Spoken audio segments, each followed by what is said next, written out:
Shalom Bapak Ibu Saudaraku yang terkasih. Kita bertemu kembali dalam ibadah online Gereja Sahabat Philadelphia, Kampung Kelor.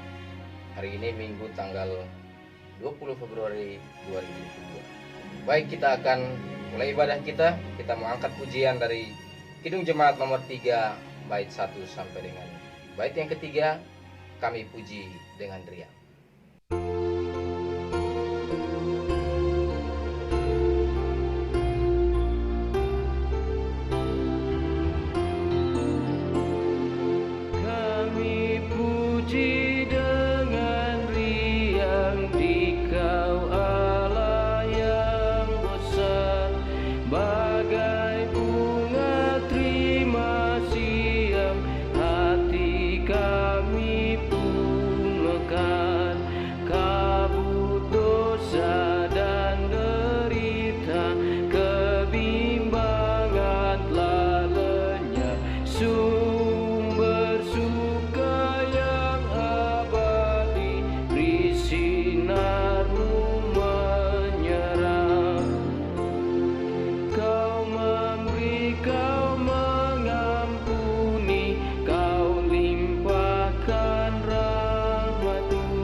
Pertolongan pada kita adalah di dalam nama Tuhan yang menjadikan langit dan bumi, yang menaruh dan memelihara kasih setianya dari dahulu sampai selama-lamanya. Amin.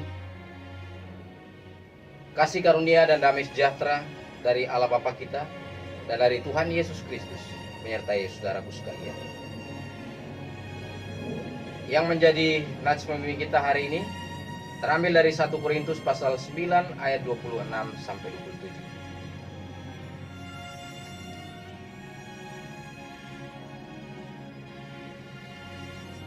Sebab itu, aku tidak berlari tanpa tujuan, dan aku bukan petinju yang sembarangan saja memukul. Tetapi aku melatih tubuhku dan menguasainya seluruhnya, supaya sesudah memberitakan Injil pada orang lain, jangan aku sendiri ditolak. Demikian nats pembimbing kita. Mari kita masuk dalam doa pengakuan dosa kita. Mari kita berdoa. Tuhan Allah Bapa kami di surga, Bapa yang sangat baik, kami berterima kasih kami masih diberikan kesempatan untuk datang beribadah kepada-Mu dari rumah kami masing-masing.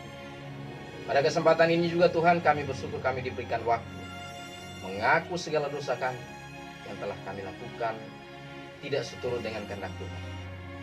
Ampuni kami, kasihani kami, ajar kami supaya kami melakukan apa yang Tuhan mau dalam kehidupan kami. Ampuni juga kami Tuhan ketika tutur kata kami dan perbuatan kami menyakiti hati sama kami, keluarga kami, orang-orang yang kami kasihi. Ajar kami supaya kami mengasihi mereka sebagaimana Engkau mengasihi kami. Dalam nama Tuhan Yesus kami datang dan mengaku segala dosa kami. Amin. Baik Bapak Ibu Saudaraku yang terkasih, sebagai hamba Tuhan Yesus Kristus kami akan terus beritakan berita anugerah pengampunan dosa pada mereka yang percaya dan dengan sungguh-sungguh telah mengaku segala dosanya. Ingat bahwa pengampunan dosa telah berlaku dalam nama Bapa, dalam nama Putra, dan Roh Kudus. Amin. Baik, kita akan masuk dalam pemberitaan firman Tuhan hari ini. Namun sebelumnya mari kita naikkan pujian dari Kidung Jemaat 240A, bait pertama sampai bait yang ketiga.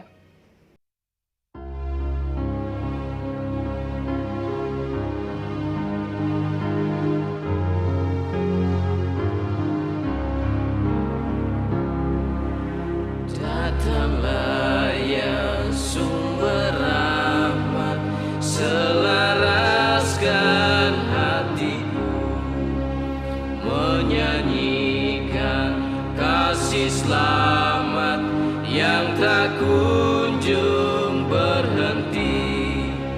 Ajar aku mada indah, kita balai surgamu. Aku puji gunung kokoh, gunung pengasihanmu. Hingga kini ku selamat dengan kuat yang kau beri. Ku harapkan akan dapat sampai di negeri seri. Yesus cari akan aku, domba binal yang sesat, untuk membela diriku, dipikulnya salib berat. Tiap hari ku berhutang pada kasih abadi. Rantailah hatiku curang dengan rahmat tak henti. Ku dipikat pencobaan, meninggalkan kasih-Mu. Inilah hatiku Tuhan, meteraikan bagi-Mu.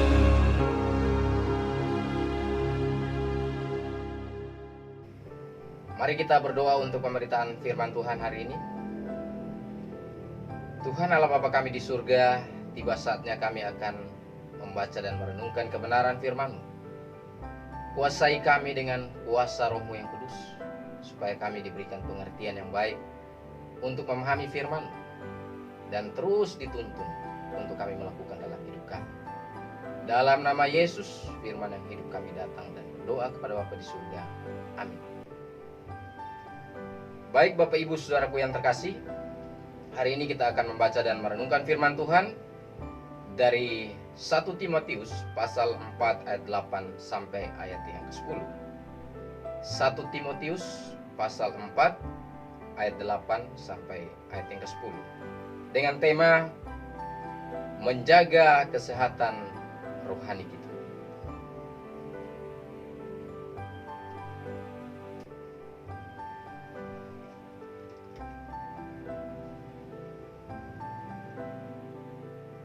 Satu Timotius pasal yang keempat ayat 8 sampai 10.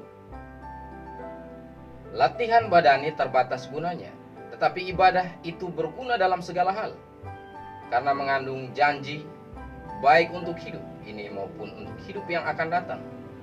Perkataan ini benar dan patut diterima sepenuhnya. Itulah sebabnya kita berjerih payah dan berjuang, karena kita menaruh pengharapan kita kepada Allah yang hidup, Juru Selamat semua manusia, terutama mereka yang percaya. Sedemikian jauh pembacaan firman Tuhan. Berbahagia kita yang sudah membaca, merenungkan, dan akan melakukan dalam hidup kita hari lepas hari. Haleluya. Bapak Ibu Saudaraku yang terkasih, menjaga kesehatan badani dengan latihan, dengan berolahraga tentu hal yang baik. Tapi hari ini kita mau belajar bagaimana Rasul Paulus memberikan sebuah nasihat dan juga tugas pada Timotius untuk menghadapi pengajar-pengajar sesat pada jemaat yang dilayani oleh Timotius yang tergolong masih sangat muda.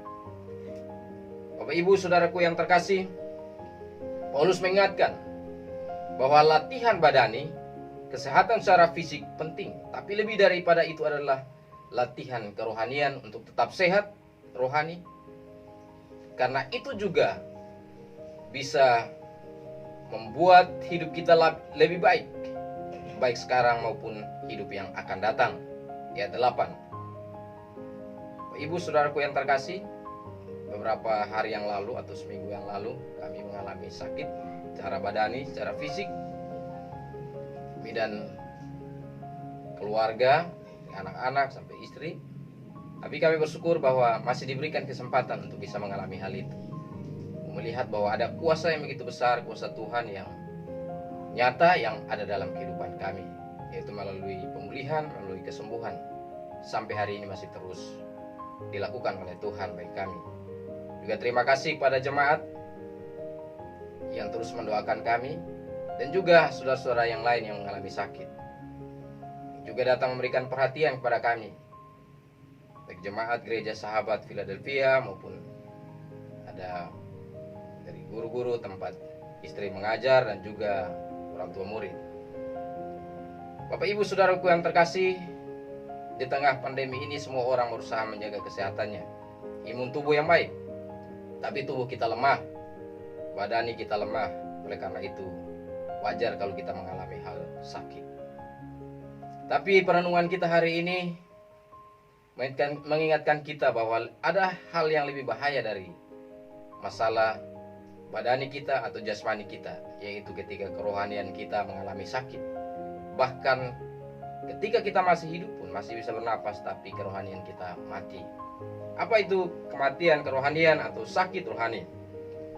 Bapak ibu saudaraku yang terkasih, Paulus mengingatkan pada Timotius dan juga jemaat-jemaat yang dilayani bahwa hati-hati kalau orang mengalami yang namanya sakit rohani, terutama karena kurang latihan rohani. Hubungan persekutuan antara dirinya, individu dengan Tuhan sudah tidak ada. Hubungan antara seseorang dengan sesama sudah tidak baik lagi. Tidak ada kasih. Oleh karena itu, Paulus mengingatkan bahwa itu semua berhubungan dengan ibadah kita. Dikatakan bahwa latihan badani terbatas gunanya, tetapi ibadah itu berguna dalam segala hal, karena mengandung janji baik untuk hidup ini maupun hidup yang akan datang. Perkataan ini benar dan patut diterima sepenuhnya. Itulah sebabnya kita berjerih payah dan berjuang, karena kita menaruh pengharapan kita kepada Allah yang hidup, Juru Selamat semua manusia, terutama mereka yang percaya. Bapak ibu saudaraku yang terkasih, banyak orang tidak menyadari hal ini, bahwa dia mengalami sakit, bahkan mungkin stadium akhir, yaitu sakit rohani. Orang tidak lagi merasakan bagaimana dia berkomunikasi, bagaimana dia berelasi dengan Tuhannya, bagaimana dia mewujudkan cinta kasih yang Tuhan telah berikan kepadanya pada sesamanya, baik keluarganya, mungkin suami, istri, anak-anak, saudara, atau rekan kerja, ataupun tetangga-tetangga kita. Hubungan kita menjadi tidak baik. Semua itu menunjukkan bahwa ada ibadah yang sudah tidak lagi ada dalam kehidupan kita. Kita ingat sebuah pujian mengatakan bahwa ibadah yang sejati adalah bagaimana orang mengasihi sesamanya. Bukan hanya melakukan ritual keagamaan, berdoa, bernyanyi, datang beribadah di gereja ataupun di rumah, tapi bagaimana orang bisa mewujudkan kasih itu pada sesamanya. Orang bisa peduli satu dengan yang lain. Itulah ibadah yang sejati. Ketika orang melakukan ibadah yang sejati, maka sudah jelas bahwa kerohaniannya tidak dalam keadaan sakit. Bapak ibu saudaraku yang terkasih, apa solusinya ketika orang mengalami yang namanya sakit secara rohani? Ada seorang santo ya, kalau di kalangan orang Katolik menyebutnya itu Ignatius dari Loyola. Dia pernah mengajarkan bahkan melakukan sebuah latihan kerohanian, bagaimana dia bisa dekat dengan Tuhannya lewat yang namanya meditasi. Dan ingat akan Tuhan Yesus yang mengajarkan pada orang-orang atau muridnya zaman itu bahwa ketika orang mau berdoa, bertemu dengan Tuhannya, berbicara dengan Tuhannya, mengadukan perkara-perkaranya pada Tuhannya, mereka harus memiliki satu tempat yang khusus untuk datang berdoa. Tutuplah pintu kamarmu dan berdoa. Bapak Ignatius dari Loyola, dia melakukan hal ini dengan melakukan latihan-latihan rohani, meditasi, perenungan akan dirinya dengan Tuhan, bahkan juga dengan sesamanya, dalam waktu tertentu, 30 menit bahkan 1 jam. Dia melakukan itu, ada beberapa hal yang terdapat dalam perenungan itu, yaitu dia datang dan menyadari dirinya di hadapan Tuhan, bahwa dirinya adalah orang berdosa yang memohon pengampunan dari Tuhan. Dirinya banyak sekali melakukan kelalaian, tidak melakukan apa yang Tuhan kehendaki dalam hidupnya. Setelah itu dia mohon pengampunan kepada Tuhan dan mohon petunjuk atau hikmat Tuhan untuk dia bisa membangun kembali relasi dengan Tuhannya secara baik dan juga melakukan cinta kasih kepada sesamanya. Bapak Ibu Saudaraku yang terkasih, hal ini jugalah yang dinasihatkan oleh Rasul Paulus kepada Timotius, bahwa ketika dia ingin menghadapi para pengajar-pengajar sesat di jemaat yang dilayaninya, dia sendiri harus melakukan latihan kerohanian yang cukup matang. Kenapa? Karena banyak ajaran di dalam gereja sendiri mengandung ajaran yang tidak baik, ajaran yang melakukan perpecahan dalam gereja itu sendiri, pertengkaran dalam umat itu sendiri. Oleh karena itu, sebagai seorang muda, dia harus punya fondasi kekuatan iman yang luar biasa, sehingga dia bisa mengajarkan itu kepada orang lain. Dia harus mengawasi ajarannya sendiri. Di ayat 16, awasilah dirimu sendiri dan awasilah ajaranmu. Bertekunlah dalam semuanya itu, karena dengan berbuat demikian engkau akan menyelamatkan dirimu dan semua orang yang mendengar engkau. Bahwa Rasul Paulus juga dalam Korintus, dia mengatakan bahwa dirinya juga dalam melakukan tugas-tugas kerohanian, dia pun berlatih seperti seorang petinju, seperti seorang pelari. Dia harus mempersiapkan diri dengan matang supaya dia bisa mencapai tujuan dengan baik, bahkan mendapatkan mahkota kehidupan yang luar biasa dari Tuhan. Pertanyaannya adalah, bagaimana dengan kita, saya dan Bapak Ibu Saudara sekalian? Mungkin kita mengalami sakit badan, kita merasa putus asa, khawatir. Tetapi apakah ketika kita mengalami sakit rohani, kita masih rasa khawatir atau tak?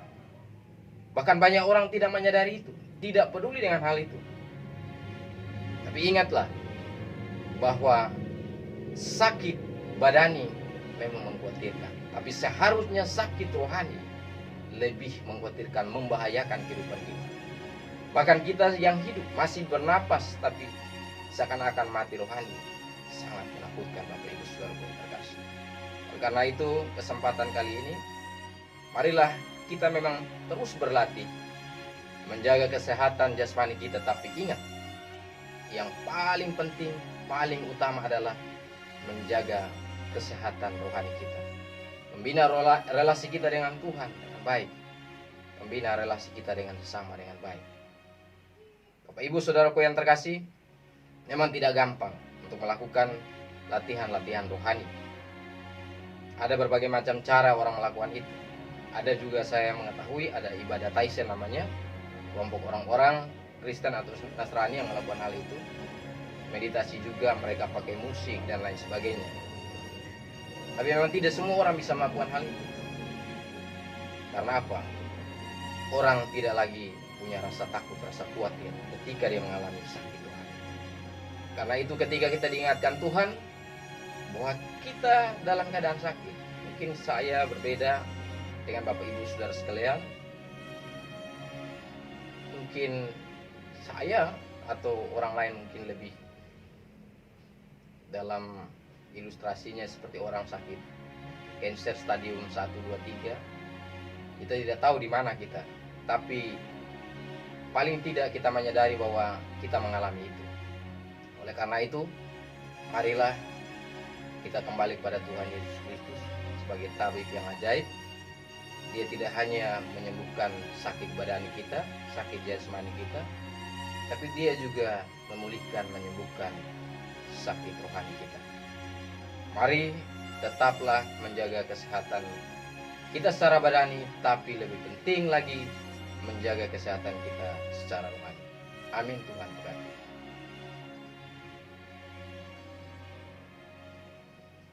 Mari kita masuk dalam syafaat kita berdoa. Tuhan Allah Bapa kami di surga, Bapa yang sangat baik, terima kasih. Kami masih diingatkan bahwa dalam diri kami seringkali mengalami sakit badani, tapi lebih dari itu kami juga mengalami sakit kerohanian, sakit rohani. Oleh karena itu Tuhan, pulihkan kami, sembuhkan kami, terutama ketika kami mengalami sakit rohani. Kami seringkali tidak peduli dengan hal itu, tidak merasa khawatir dan takut. Biarlah Tuhan mengingatkan kami bahwa hal itu sangat berbahaya dalam kehidupan kami. Karena ketika kami mengalami sakit rohani, maka kami jauh dari Tuhan. Kami tidak lagi peduli dengan orang lain, tidak mengasihi orang lain secara benar, tapi kami lebih mementingkan diri kami. Ampuni kami, kasihani kami, pulihkan kami, Bapa. Berkati jemaat sekalian yang ada di rumah, dari orang tua sampai anak-anak, dari sekolah minggu sampai jemaat dewasa. Supaya tetap sehat, tetap kuat. Yang sakit Tuhan pulihkan dalam nama Yesus. Yang sakit rohani juga Tuhan pulihkan dalam nama Yesus. Berkati jemaat sekalian dalam berbagai aktivitas, terutama masih di tengah pandemi ini, dia tetap menjaga kesehatan. Juga kami rindu bahwa kami akan bertemu untuk bertatap muka dalam ibadah kami di gereja kami. Biarlah Tuhan yang terus menjaga kami agar kami semua tetap sehat. Terima kasih Tuhan Yesus. Berdoa untuk setiap pelayanan kami, dari sekolah minggu sampai kemis dewasa. Tuhan yang kuatkan kami. Jemaat-jemaat yang bergumul untuk pekerjaan, untuk masalah ekonomi, Tuhan akan menolong. Jemaat yang bergumul untuk anak-anak mereka, Tuhan menolong. Tuhan mendidik anak-anak mereka menjadi anak-anak yang mengasihi Engkau dan juga mengasihi orang tua mereka, mencintai sesama mereka. Terima kasih Tuhan Yesus. Ini doa kami, ini harapan kami dalam Yesus kami. Amin. Baik Bapak Ibu Saudaraku yang terkasih, kita akan mengakhiri ibadat kita hari ini. Kita akan menaikkan pujian dari Kidung Jemaat 376 bait 1 dan yang kedua, ikut Dikau Saja Tuhan.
Jemaat sekalian, arahkanlah hati dan pikiranmu kepada Allah.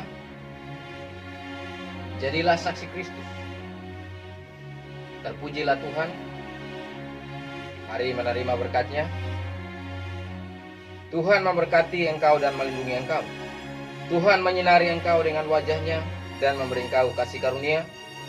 Tuhan menghadapkan wajah-Nya kepadamu dan memberi engkau damai sejahtera. Amin. Haleluya. Haleluya, haleluya, Haleluya, haleluya, haleluya. Amin, amin, amin. Baik, selamat hari Minggu Bapak Ibu Saudara sekalian. Sebagai pengumuman bahwa minggu depan masih kita lakukan ibadah secara online. Nanti pengumuman-pengumuman selanjutnya akan kami beritahukan kepada Bapak Ibu Saudaraku sekalian. Shalom, Tuhan Yesus memberkati.